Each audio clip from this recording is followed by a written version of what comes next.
And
what if it didn't kill him?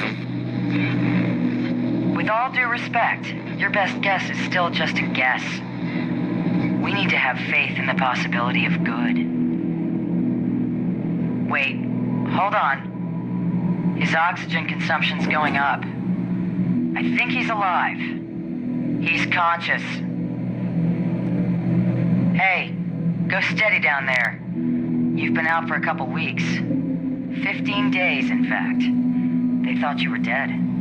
If it wasn't for your life suit, you probably would be.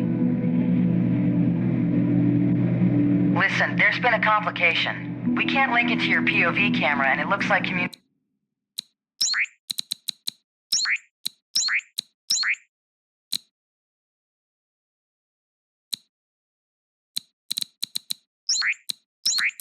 communications are only working one way.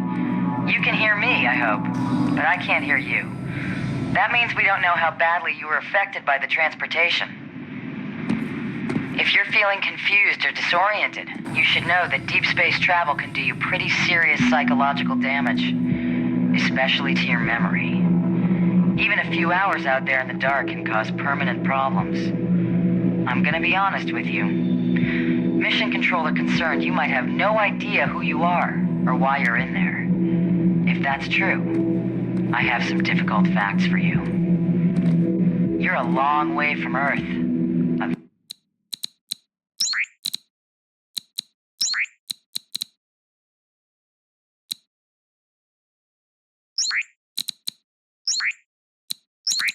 A very long way. But every single person on the planet is depending on you. That thing you're inside right now, whatever it is gonna hit Earth in the next few hours. And if it does, that's the end of everything. You need to decipher and dismantle it from the inside before that happens. I just hope you haven't forgotten how. We all do. Now listen carefully. This is important. The reason why it's me talking to you and not mission control is because you're too far out into deep space. Their signal can't reach you out there, but mine can. I'm Commander Novak. I'm an astronaut on board the International Space Station. I'm gonna relay everything they tell me, but the bad news is, every time I orbit around the far side of the Earth, I'll move out of radio range. When that happens, you're gonna be on your own for a while.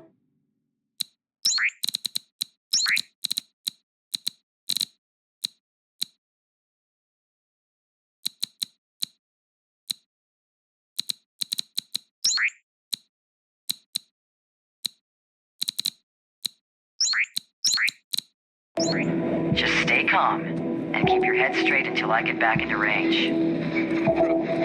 Okay, this is it. I'm orbiting out of range now. I'll be back soon. Just remember what I've told you, and believe it.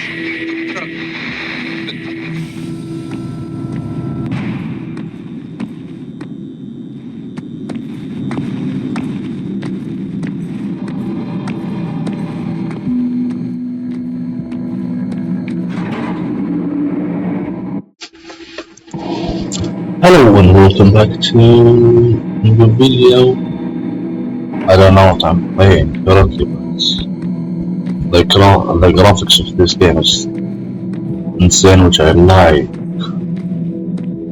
And yeah, I guess this is the first sector.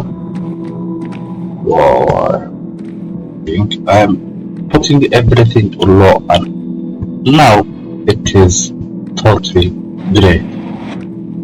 I can see through this. Yeah, and I'll be silent. Oh, this is my hand. Wow. Am I? Oh.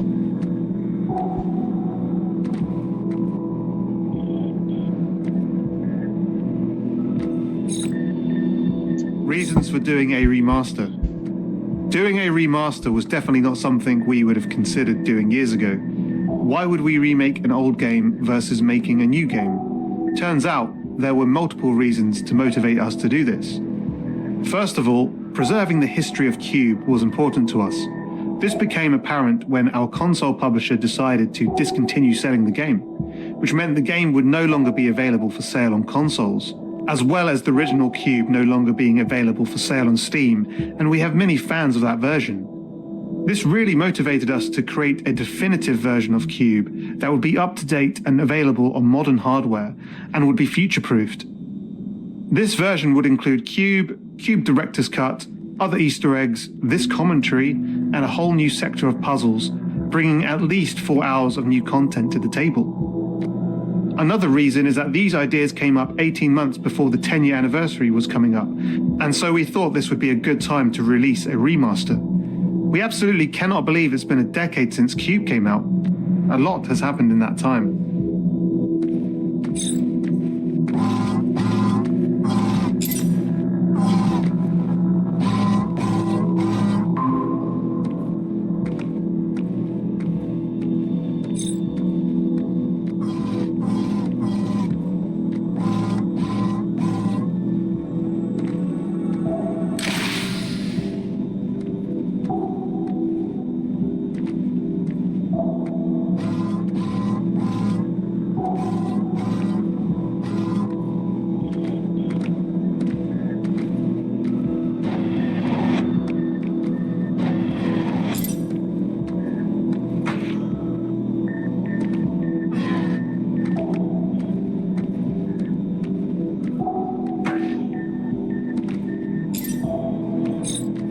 How the project started. Q.U.B.E began life in 2009 as a student project at Newport University in South Wales, UK. We were originally going to use the Source engine, but decided to move to UDK, which is a free version of Unreal Engine 3, as it was being taught in our class, and given none of us were coders at the time, it offered a visual scripting solution, so we were able to make the game without traditional programming knowledge. Whilst the game was purely going to be for our individual portfolios to go and get jobs in the games industry, it turned out we were actually sitting on what would become a commercial indie game. Thanks to encouragement from peers and lecturers, we put the game up on ModDB, and it had 10,000 downloads within a couple of weeks. Immediately, we felt like we were onto something. Soon after this, we met with the co-founder of Epic Games, Mark Rain, who thought the concept was great. We then secured funding from Indie Fund, composed of fellow puzzle game designer Jonathan Blow and other indie veterans, and were able to begin work on the game full-time. The game came out on Steam in January 2012, and we were able to pay back the funding within 4 days. This was a huge success for us, given it was our first game straight out of university.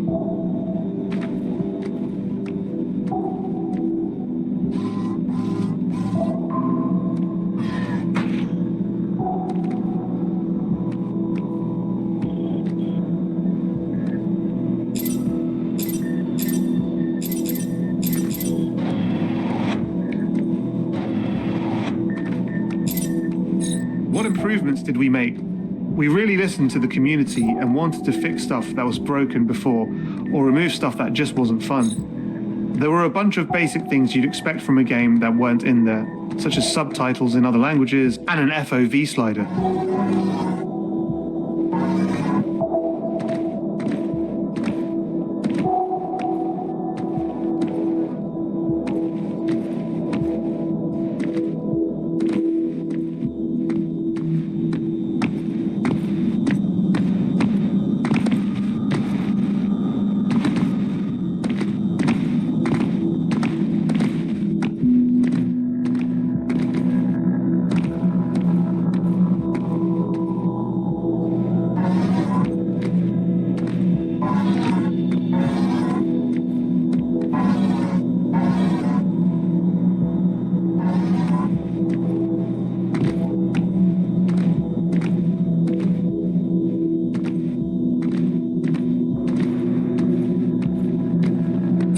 Why have a classic mode and director's cut mode? We wanted fans of the original to enjoy the original experience intact and enhanced.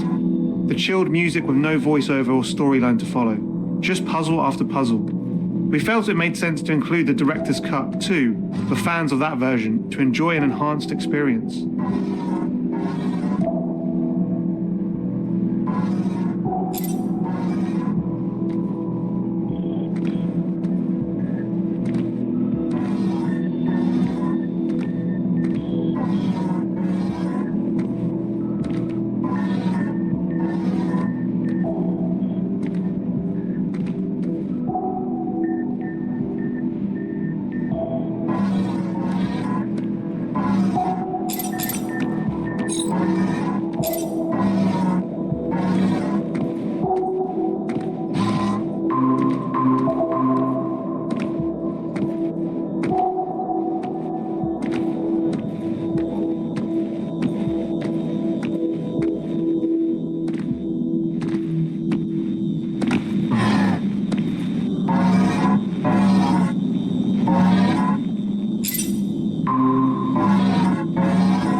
It was crazy, isn't it? Like, you know, how we went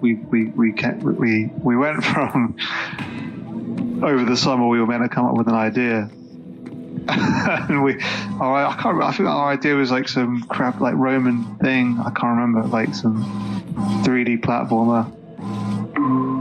But then, do you remember?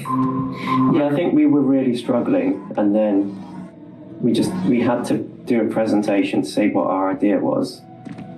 And then we didn't really have anything, but then John said, I found this animation. Yeah. This could work. So we basically just played the animation and said, this is what we're going to make.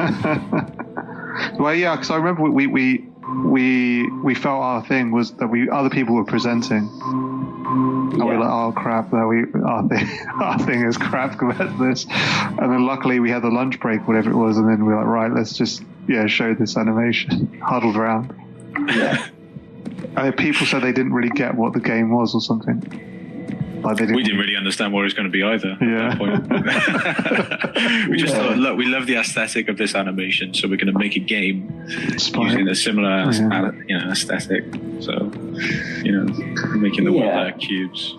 I think maybe it wasn't a case that people didn't really get it. I think everyone just had a different idea about what it should be. Because it's quite an open concept. We managed to refine it over time as well. Yeah. But I do think a lot of people, like in our class, actually played a part in helping us design it, because we had a lot of presentations, we had a lot of feedback in the early stages, which was useful. It's very true. Yeah, it kind of evolved quite a lot, because that animation was very action focused. Yeah. And it organically kind of went to a puzzle direction, first person. And I remember we had that brainstorm meeting. We started thinking, what if we had colored cubes that did different things? Yeah, I think part of that was just the logistics of making everything interactable. It kind of made sense to focus on a few different types, and then as we did that, it kind of naturally drifted towards a puzzle game.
remaster was built from scratch using the Unreal Engine 4. This meant we had the opportunity to rethink and redesign areas of the original game which were problematic. Given that when creating the original game, we had no industry experience and we did not have a programmer on the team, most of the issues we faced were due to technical limitations. Revisiting the game 10 years later, and with the increased functionality of the Unreal Engine 4, we found that most of these issues were no longer relevant. We also had a huge amount of feedback from reviews, Let's Play videos, and the Steam forums. So we had a better understanding of which areas of the game needed improvement, and what needed to be cut altogether. We wanted to stay true to the original, so for the most part we used the same mechanics. What we found was that in the process of recreating everything, we were able to make everything behave much more reliably. So given that we were no longer restricted by the same technical limitations, we were able to expand on